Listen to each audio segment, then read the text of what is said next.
অতঃপর পরের দিন সকালবেলা হযরত আলী রাদিয়াল্লাহু তাআলা আনহু ইফতারের জন্য কিছু আটা সংগ্রহ করে বাড়ি আনলেন। তখন হযরত ফাতেমা রাদিয়াল্লাহু তাআলা আনহা সেই আটা দিয়ে কয়েকটি রুটি বানালেন। এভাবেই সারাদিন যখন অতিক্রম হয়ে ইফতারের সময় চলে আসলো, তখন চারিদিকে ইফতারের প্রস্তুতি, খুশির আমেজ। কিন্তু হযরত ফাতেমা রাদিয়াল্লাহু তাআলা আনহার ঘর নীরব নিস্তব্ধ।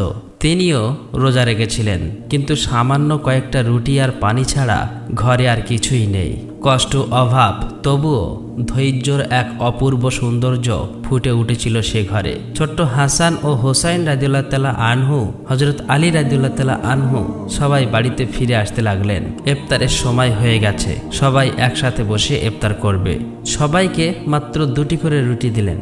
খেতে যাবে এমন সময় আবারও বাইরের থেকে এক করুণ কণ্ঠ ভেসে আসলো, ইয়া আহলুল বায়ত, আমি 3 দিন ধরে অভুক্ত। আমি শুনেছি তোমরা আল্লাহর পথে দানশীল।